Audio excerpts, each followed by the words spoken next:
walking together.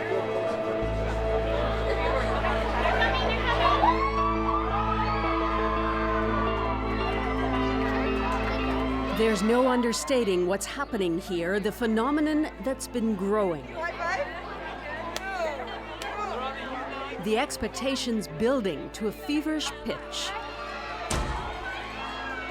But this journey by Canada's national team seems somehow incomplete, an emotional ride that may yet have one more dramatic turn on their run to the top of the world in women's soccer. Possible? Yes. Probable? That's more complicated. To understand, you have to know where they've come from.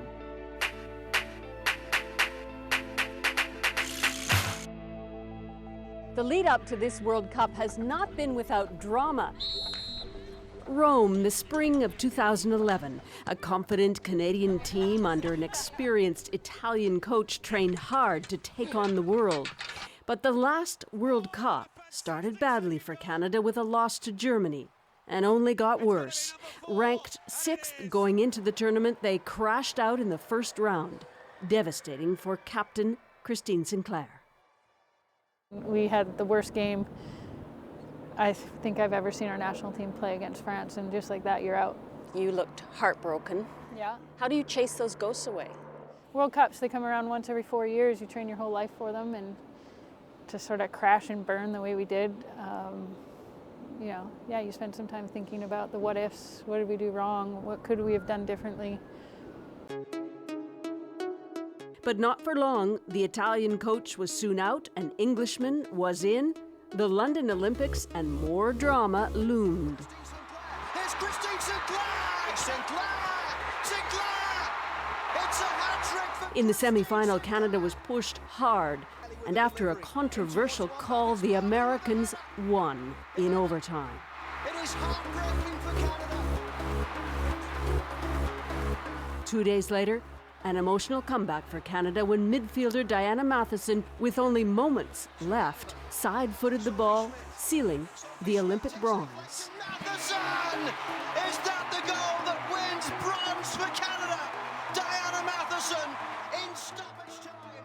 That Olympic bronze changed everything. Suddenly, Canada took more notice of its hard, scrapping, determined women's team, whose success was now far outpacing the men's team. Coach John Herdman had brought home his best victory ever, and the timing couldn't have been better with the World Cup bearing down on Canada. It's front five versus a back five. The core team is back, but Coach Herdman knew that to really compete in this World Cup, he had to add youth. I could see that there was a group of players underneath that technically, although their chronological age was young, their football age was high. They could actually match the techniques of some of my senior players and their football understanding. So I just took the gamble and brought some of those players in, and it's worked.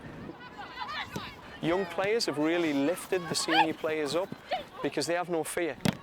So they just come in with no scars, no baggage. They just get out and play, and I think the senior players really get excited about that it's just like, how simple is this? Their first World Cup just happens to be at home. Talk about nerves. Nothing better than dancing it off. For the newest players, making the national team was a giant step up, and for some, a huge challenge just getting there. Kadisha Buchanan, she says she grew up with a ball at her feet. Had to fight for it as well, what with 6 older sisters and a bunch of brothers too. So you were the baby? Yes. So you had to kind of scrabble with them with your elbows out a lot. Yeah, definitely. Like just playing soccer with them, they'll like push me over, and sometimes I'll cry, and then my mom is like, just get back out there, and I just would listen to her and just like enjoy it. No hands! Soccer was king, still is today, with the entire extended family. Auntie Keisha, as she's known, makes sure of that. Whoa! But growing up with her mom near Toronto, money was thin, and the family couldn't always afford to sign her up for organized play. Oh. Soccer was a stress reliever. I just took my family's issues and just brought it to the field and just released it. So that's what soccer brought me back to, like the peace and calm there. And everyone's equal on the pitch. And sometimes like the poor don't get as much as the rich, and then on the field, everyone's all equal. Buchanan's star has risen so fast that when Canada Post chose to mark this year's World Cup with a stamp, look who's side by side.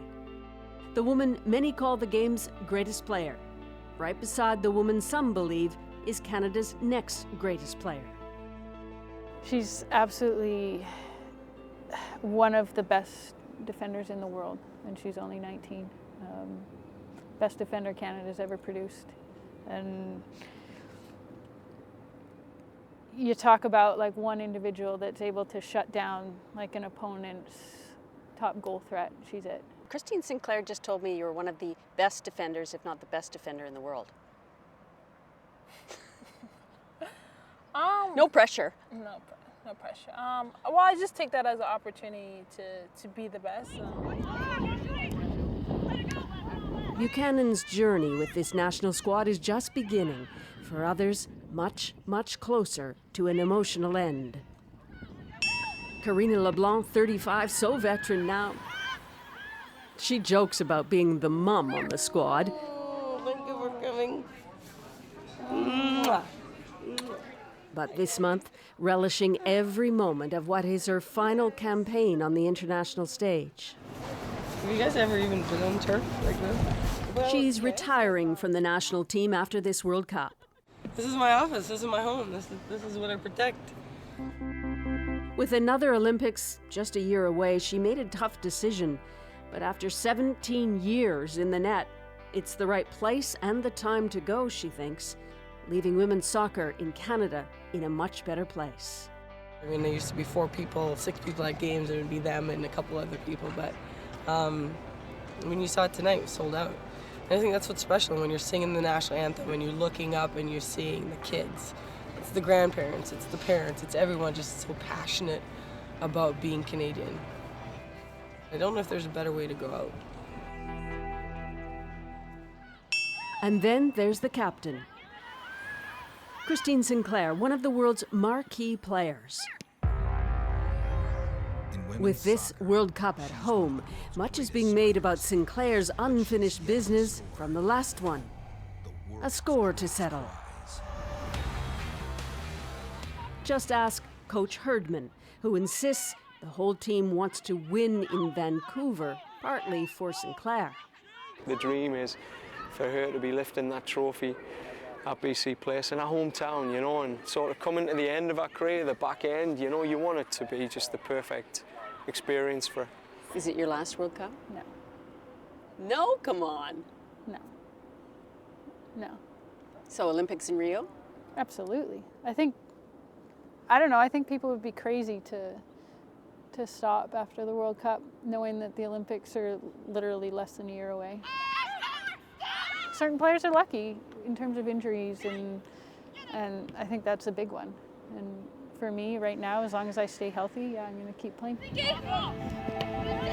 That's good news for soccer fans, as Canada will be challenged to replace its star striker. So much rides on the next few weeks. Their Olympic finish 3 years ago ushered in bigger dreams. But a World Cup win on July 5th? Still a long shot. Just the kind of odds this team's used to. Susan Ormiston, CBC News, Toronto.